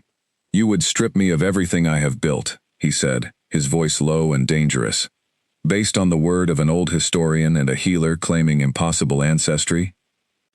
"Based on truth," Nora replied firmly, "regardless of how inconvenient that truth proves for your ambitions." Corwin's hand tightened visibly around his weapon, and for a terrifying moment, it seemed certain that violence would erupt within the tent, despite everyone's careful efforts to avoid exactly that outcome. Yet before he could act on his obvious rage, Owen stepped forward decisively, positioning himself directly between Corwin and the clan leaders. "My king," Owen said firmly, "further conflict here will only cause needless suffering among our own people. The leaders have spoken clearly. Prolonging this conflict serves no purpose beyond satisfying pride." Corwin's gaze swept across the tent, taking in the expressions of soldiers on both sides, many of whom appeared visibly reluctant to engage in conflict against their own kin, over a dispute of leadership rather than genuine threat. Slowly, reluctantly, he seemed to recognize the untenable position he now found himself trapped within, surrounded by uncertain loyalty and clear evidence against his continued claim. "This is not finished," Corwin said finally, his voice tight with barely contained anger, though his hand slowly loosened its grip upon his weapon. "But I will not spill blood needlessly here tonight." He turned toward Kale one final time, his expression unreadable, a strange mixture of resentment and something that might, in another lifetime, have resembled grudging respect. "You have won this night, cousin," he said quietly. "But leadership requires more than sympathy earned through suffering. We will see whether the clans still favor you once the difficult work of ruling truly begins." Kale met his gaze steadily, refusing to rise to the bait. "I look forward to proving you wrong, Corwin," he said simply. Corwin's jaw tightened at the response, though he offered no further reply. He turned sharply, gesturing for his remaining loyal soldiers to withdraw, retreating from the gathering grounds with whatever dignity he could still manage to salvage from the humiliating turn of events. Owen remained behind, watching his former king depart with a complicated mixture of relief and quiet sadness, understanding clearly the difficult path that likely still lay ahead for Corwin, stripped now of the throne he had built his entire identity around. As the tension within the tent finally began to ease, Nora turned her attention back toward Kale, studying him closely, with an expression that carried both relief and cautious optimism. "The path ahead will not be simple," she said honestly. "Corwin still holds considerable influence among certain packs, and rebuilding trust after 30 years of absence will require patience and genuine effort. I understand, Kale said steadily. I do not expect blind loyalty simply because my birthright has been restored. I intend to earn the trust of these northern lands through fairness and honest leadership, exactly as my father once hoped to see from me, before Silas's cruelty stole that future away. Nora nodded slowly, clearly satisfied with his response. Then let us begin that process properly, she said, starting with a formal gathering of all the northern clans, where you may present your claim openly and earn their support through your own actions, rather than simply through birthright alone. Over the following weeks, Kale traveled steadily across the northern territories, accompanied always by Alira, meeting personally with clan leaders and villagers alike, listening carefully to their concerns, and slowly rebuilding the trust that decades of fear and uncertainty had eroded. Owen remained loyally by his side as well, his knowledge of the northern lands proving invaluable, as Kale worked diligently to establish himself as a leader worthy of genuine respect rather than simple fear. Their travels eventually led them back to Alira's own village, where word of everything that had happened had already spread widely, growing more elaborate with each retelling exactly as such stories always did. Finn greeted them at the village gate with open astonishment, his weathered face breaking into a wide, disbelieving smile as he studied Kale closely. So the healer who volunteered herself as bait somehow ended up crowning a king, Finn said, shaking his head slowly, though clear pride shone through his teasing tone. I always knew there was more to you than herbs and quiet patience, Alira. Lucy, now noticeably more confident than the frightened girl who had once been chosen as sacrifice, rushed forward to embrace Alira tightly, her eyes bright with unabashed admiration. Everyone in the village speaks of nothing else, she said excitedly. They say you tamed the beast with nothing but kindness and a single whispered word. It was considerably more complicated than that, Alira said, laughing softly despite herself, though I suppose the simplified version makes for a better story around the fire. Kale addressed the gathered villagers personally that evening, standing before the very post where Alira had once been bound as bait, a stark reminder of how much had changed in such a short span of time. He spoke plainly of the tribute system that had terrorized villages like theirs for years, promising fair reform that would no longer require desperate sacrifices to maintain uneasy peace. No village under my leadership will ever again be forced to offer a child, or anyone else, simply to satisfy fear, Kale promised, his voice carrying clearly across the assembled crowd. Whatever protection the Northern Territories require, it will come through fair governance, not through terror. The villagers listened intently, and though skepticism remained understandably present among some of the older residents who had witnessed too many broken promises under previous rulers, a cautious hope began settling visibly across the gathered crowd. Hope that perhaps, finally, genuine change had arrived alongside their strange and unexpected new leader. Alira, for her part, found herself settling gradually into an unexpected new role, no longer simply the quiet village healer she had once been, but someone whose courage and compassion had directly reshaped the fate of the entire Northern Territories. She continued practicing her herbal knowledge wherever she traveled, treating the sick and injured among every village they visited, earning genuine affection and respect from people who had once known her only as a distant rumor. One quiet evening, several months after the tense gathering that had ultimately restored Kale's rightful place among his people, they found themselves standing together along a familiar ridge overlooking the very forest where their strange, impossible connection had first begun. Snow fell gently around them, and the sky above stretched clear and bright with countless stars. Much had changed since that frozen night when Alira had first stood bound at the forest's edge, expecting death, and finding instead the beginning of an impossible friendship. Kale now carried himself with the steady confidence of a leader, slowly earning back the respect his birthright alone could never have guaranteed. The northern clans, though still cautious in places, had begun genuinely rallying behind his fair and patient rule, and even some of Corwin's former loyalists had quietly begun offering their support, recognizing the clear difference between fear-driven obedience and honest loyalty freely given. I never imagined my life would lead me here, Alira admitted softly, watching the snow settle quietly across the familiar landscape below. Kale turned toward her, his expression warm, despite the cold surrounding them. Nor did I ever imagine finding someone capable of seeing past 30 years of pain and forgotten identity, he said quietly. You saw me clearly when no one else could. Alira, I owe you more than simple words could ever properly express. You owe me nothing, Alira replied gently. I only did what felt right in that moment, standing before a creature everyone else feared, and somehow finding a man instead. Kale reached into the fold of his cloak, retrieving the tarnished silver pendant he had recovered from the ancient shrine so many months earlier, the one bearing his family's old crest. He studied it for a long moment before turning back toward her. This belonged to my mother, he said softly. I would like you to have it, if you are willing to accept it, not simply as a token of gratitude, though certainly that as well, but as a promise that whatever comes next for the Northern Territories, I intend to build it alongside you, not merely with you standing beside me. Alira accepted the pendant carefully, closing her fingers around its worn, familiar shape, feeling the weight of decades of history settling gently into her palm.